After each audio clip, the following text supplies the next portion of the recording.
In the last segment we had discussed how combat is resolved, and in this segment we're going to discuss abilities and different types of cards that you're going to come across in Magic the Gathering. Abilities are a very important part of Magic the Gathering, and I'm going to discuss different types of abilities that you're going to come across. The first type of ability is an activated ability, and this will be noted on your card, as I had mentioned before, in that bottom box.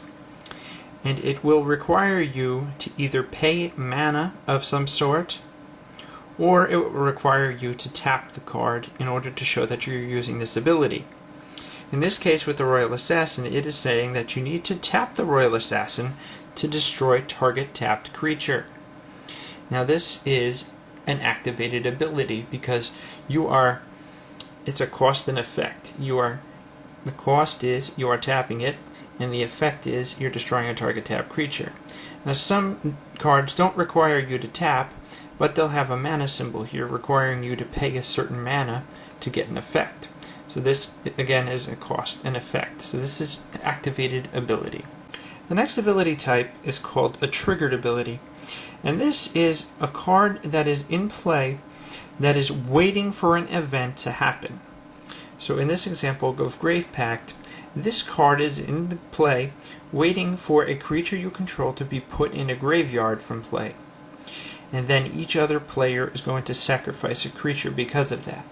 So this is an example of a triggered ability, because once one of your creature cards goes into the graveyard, it is going to trigger and cause other players to sacrifice creatures.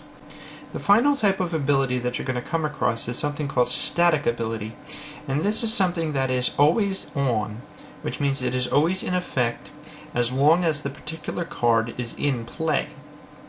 Now we have here 1,000-Year Elixir.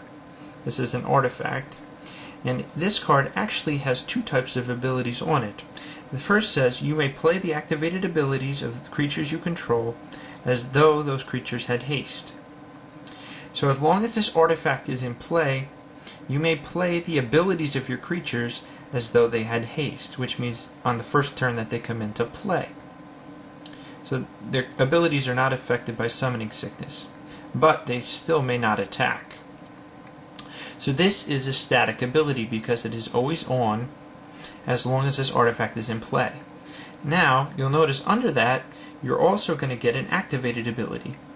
In this case, it is requiring you to pay 1 mana of any kind, tap the 1,000-Year Elixir, and you may therefore then untap a target creature. So this is a very great card in the fact that you're getting two types of abilities in one. So this is the different types of abilities. You have static abilities, which are always on as long as the card is in play. You have activated abilities, which is a cost and effect. You're going to pay, and you're going to usually tap to get an effect.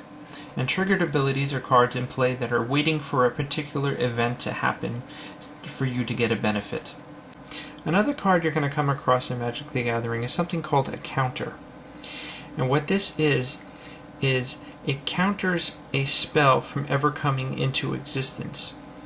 So that creature never actually gets into play. So you're actually denying your opponent from ever playing that card. So if there's this really big nasty creature that you don't want him to play, this counter spell actually prevents him from ever getting that creature into play and threatening you.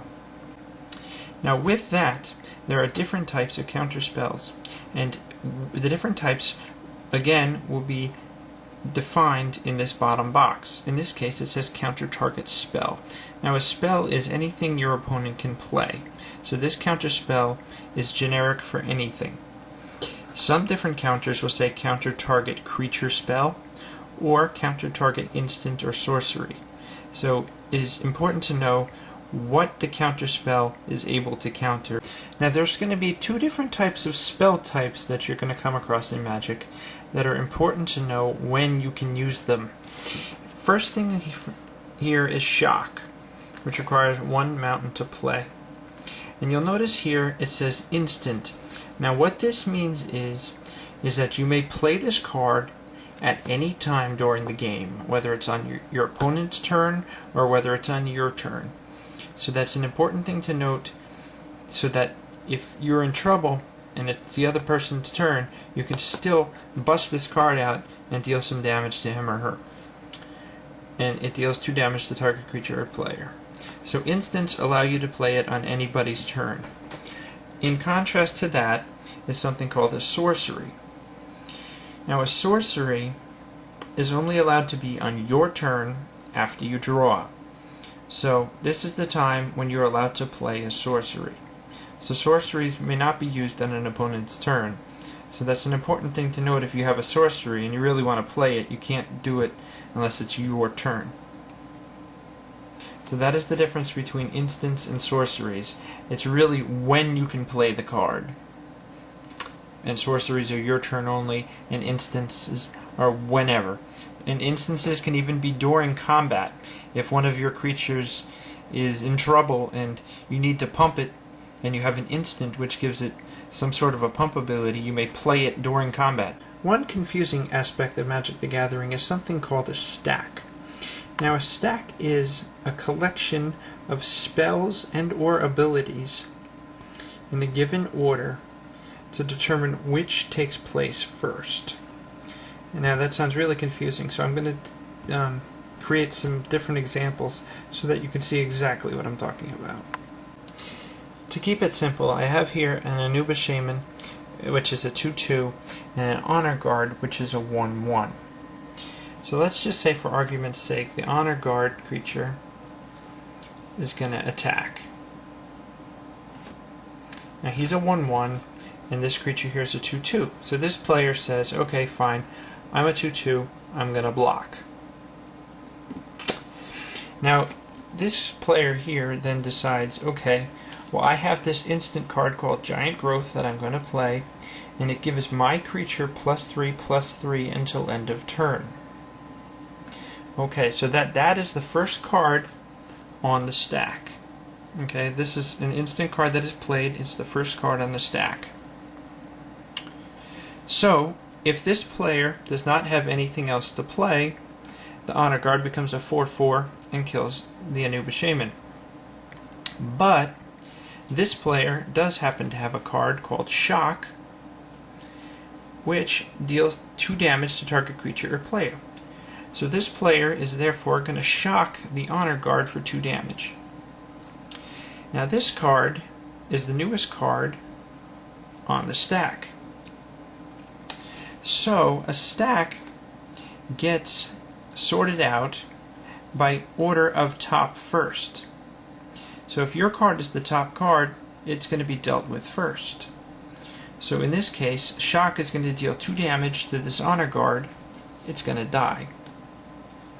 So now, when Giant Growth resolves, it doesn't have a creature anymore to pump.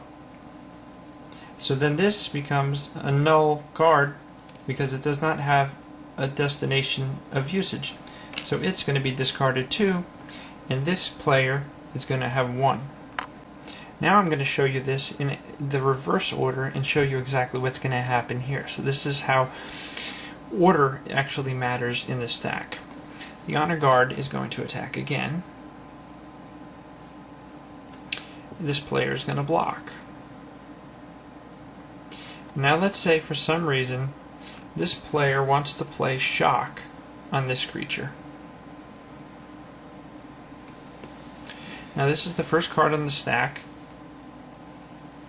This card is being shocked for 2 damage, and he's still blocking. So now this player then decides to play his Giant Growth, which goes on the top of the stack, and this will be the first card then resolved.